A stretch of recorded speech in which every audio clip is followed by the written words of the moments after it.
کبھی آپ نے سوچا ہے کہ ہماری زمین جس پر ہم رہتے ہیں، اپنے رہنے کے لیے گھر بناتے ہیں، اپنے اندر کیا کیا چھپائے رکھے ہے؟ اگر زمین کو کھودا جائے تو ہم کتنی گہرائی میں جا سکتے ہیں اور اس گہرائی میں ہمیں کیا ملے گا؟ آج کی اس ویڈیو میں آپ کو ان تمام سوالات کے جواب دینے کی کوشش کریں گے۔ زمین کی اب تک کی معلوم گہرائی روس کے جزیرہ نما پینسولا کولا میں موجود ہے، جہاں ایک 7.5 میل گہرا گڑھا موجود ہے جسے کولا بور ہول کہا جاتا ہے۔ یہ گڑھا سمندر کی اب تک کی معلوم گہرائی سے بھی زیادہ گہرا ہے۔ زمین کی گہرائی کو جانچنے کے لیے اس گڑھے کی کھدائی 1970 میں سوویت یونین کے دور میں شروع کی گئی۔ اس کھدائی سے اب تک 3 اہم دریافتیں کی جا چکی ہیں۔ آئیے دیکھتے ہیں کہ وہ دریافتیں کون سی ہیں۔ زمین کے اندر موجود ایک پوری تہہ غائب ہو گئی۔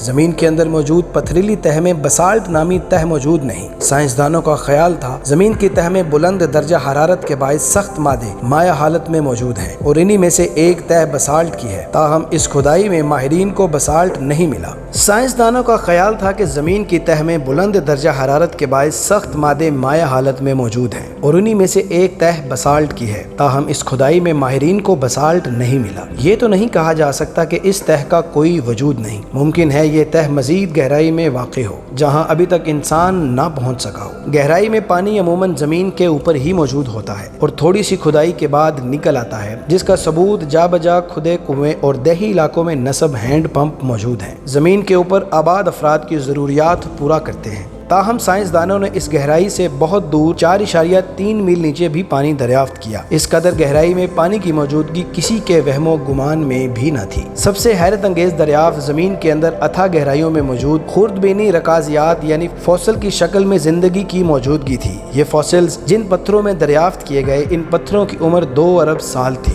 ان فوسلز میں خوردبینی جانداروں کی 35 انواع کو دریافت کیا گیا۔ کھدائی کیوں روکی گئی؟ انسانی عقل کو دنگ کر دینے والے انکشافات پر مبنی اس کھدائی کو 1994 میں کئی وجوہات کے باعث روک دیا گیا۔ پہلی وجہ تو یہ تھی کہ زمین کی تہہ کا ناقابل برداشت درجہ حرارت تھا جو 180 سینٹی گریڈ پر تھا۔ اس کے علاوہ جیسے جیسے کھدائی ہوتی گئی ویسے ویسے زمین کے اندر پتھروں کی کثافت یعنی مضبوطی میں اضافہ ہوتا گیا۔ کھدائی کرنے والوں کا کہنا ہے کہ مزید گہرائی میں ڈرلنگ کرنا کسی پلاسٹک سے ڈرل کرنے جیسا ہوگا، اور ایک وجہ عوام میں عجیب و غریب خیالات کا پھیل جانا بھی تھا۔ کھدائی کے دوران جب پانی کی موجودگی سامنے آئی، لوگوں نے اسے حضرت نوح علیہ السلام کے دور میں آنے والے عظیم سیلاب سے جوڑنا شروع کر دیا، جس کے بعد زمین پر دوبارہ زندگی کا آغاز ہوا تھا۔ لوگوں کا ماننا تھا کہ اس عظیم سیلاب کے بعد جب پانی اترا تو زیر زمین گڑھوں نالوں میں پھیل گیا، اور اب اس قدر گہرائی میں پانی کی موجودگی ثابت کرتی ہے کہ یہ طوفان اور عظیم سیلاب کوئی دیو مالائی داستان نہیں بلکہ حقیقت تھی۔ کھدائی کے اس عمل کے دوران ماہرین کے دلوں میں بھی ایک مفروضہ بیٹھ گیا جو کافی انوکھا اور کسی حد تک خوف زدہ کر دینے والا تھا۔ ماہرین کے مطابق جہاں تک وہ کھدائی کر چکے تھے، اس حد سے آگے مزید کھدائی کرنا جہنم کی طرف جھانکنے کے مترادف تھا، جو ان کے خیالات میں زمین کی گہرائی میں موجود تھی۔ ان ماہرین نے یہ بھی دعویٰ کیا کہ جب وہ کھدائی کرتے ہوئے زمین کی گہرائی کی طرف بڑھ رہے تھے تو انہیں بعض اوقات نامانوس سی چیخیں بھی سنائی دیتی تھیں۔ اس کے مطابق یہ چیخیں تکلیف میں مبتلا ان روحوں کی تھیں جو جہنم میں جل رہے تھے، اور آخر میں وہ آپ کو سب سے زیادہ خوفناک بات سے آگاہ کرتے چلے۔ یہ کھدائی جہاں پر ختم ہوئی وہ مقام زمین کے مرکز تک کا صرف 0.002% حصہ تھا، یعنی زمین کی لامتناہی گہرائی ابھی مزید کئی عظیم دریافتوں کی منتظر ہے۔ کیا معلوم انسان اس قابل بھی ہے یا نہیں کہ اسے دریافت کر سکے۔ مزید اس طرح کی انٹرسٹنگ ویڈیوز دیکھنے کے لیے ہمارے چینل شہزاد رانا فیکٹس کو ضرور سبسکرائب کریں، اور اگر ویڈیو آپ کو پسند آئی ہے تو لائک کر کے دوستوں کے ساتھ شیئر ضرور کریں۔